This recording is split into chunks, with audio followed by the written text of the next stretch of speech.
नमस्कार, मी विनोद इजपवार, पोलीस निरीक्षक स्थानिक गुन्हे शाखा धाराशिव।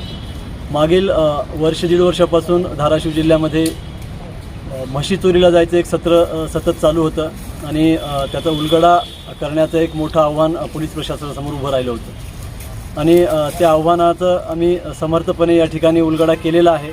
एक टोळी अत्यंत प्रोफेशनली याच्यामध्ये कार्य करत होती, अशी ही टोळी आम्ही याच्यामध्ये आज निष्पन्न केलेली आहे आणि याच्यामध्ये आत्तापर्यंत 2 आरोपी आम्ही अटक केलेले आहेत। एकाचं नाव आहे शंकर चव्हाण, तो ढोकी येथील आहे आणि दुसरा आरोपी आहे हा नेकनूर येथील चंद्रकांत नन्नवरे असा आहे।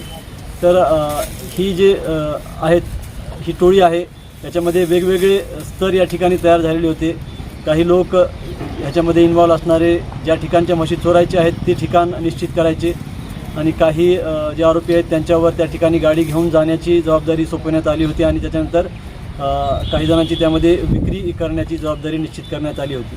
तर अशा प्रकारे ही टोळी कार्यरत होती। त्या टोळीचा आज आमच्याकडून उलगडा झालेला आहे स्थानिक गुन्हे शाखेकडून।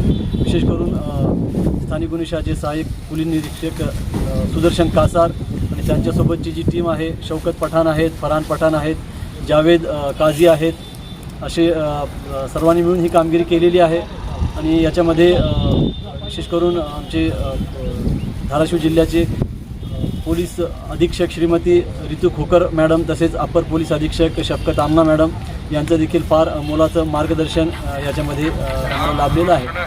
विशेष म्हणजे या गुन्ह्यामध्ये आतापर्यंत आरोपींकडून 3 गुन्ह्यामधील 100% मुद्देमाल या ठिकाणी जप्त करण्यात आलेला आहे। त्या व्यतिरिक्त देखील त्यांनी मागे जे गुन्हे केलेले आहेत असे साधारणतः 9 गुन्ह्यांची या ठिकाणी कबुली दिलेली आहे। थँक्यू।